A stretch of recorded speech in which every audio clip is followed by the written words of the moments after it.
আসসালামু আলাইকুম। আপনারা সবাই কেমন আছেন? আশা করি সবাই ভালো আছেন। আপনাদের দোয়ায় আলহামদুলিল্লাহ আমিও ভালো আছি। প্রতিদিনের মতো আজকেও আমি নতুন একটা রেসিপি নিয়ে হাজির হলাম। আজকে আমি বানাবো আলু পাকোড়া। ছোট বড় সকলেই চায়ের সাথে পাকোড়া খেতে খুবই পছন্দ করে। এটা বানানো খুবই সহজ এবং খেতে খুবই মজাদার। চলুন পুরো রেসিপিটি আমি আপনাদের সাথে শেয়ার করি। প্রথমেই আমি 2টা বড় সাইজের আলু নিয়ে নিয়েছি। এখন আমি গ্রেটারের সাহায্যে এগুলো গ্রেট করে নিব।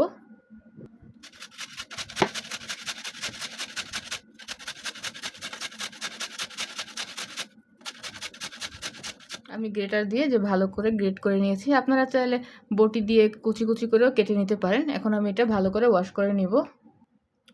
এগুলো দেখুন আমি ভালো করে ধুয়ে পানি ঝরিয়ে নিয়েছি। আমার এটার মধ্যে কোনো পানি নেই। এখন আমি দিয়ে দিব 1/4 কাপ ময়দা, দিয়ে দেব 2 টেবিল চামচ কর্নফ্লাওয়ার, দিয়ে দেব 2টা বড় সাইজের পেঁয়াজ কুচি, ধনেপাতা, কাঁচামরিচ কুচি, গোলমরিচের গুঁড়া, দিয়ে দিব 1/2 চামচ লাল মরিচের গুঁড়া আর দিয়ে দিব স্বাদ মতো লবণ। এখন আমি এটা ভালো করে মিক্সড করে নিব।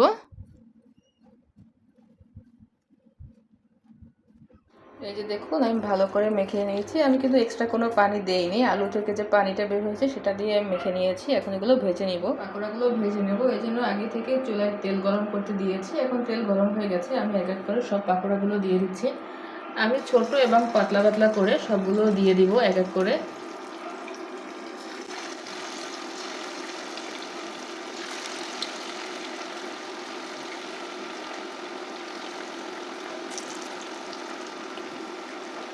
এখন আমি অল্প আছে এগুলো ভেজে নেব।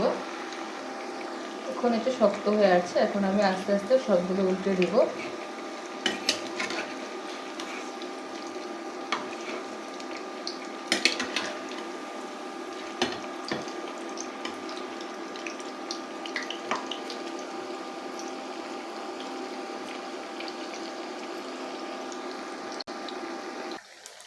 এই যে দেখুন আমার সবগুলো ভাজা হয়ে গেছে। এখন আমি এক এক করে সবগুলো তুলে নেব।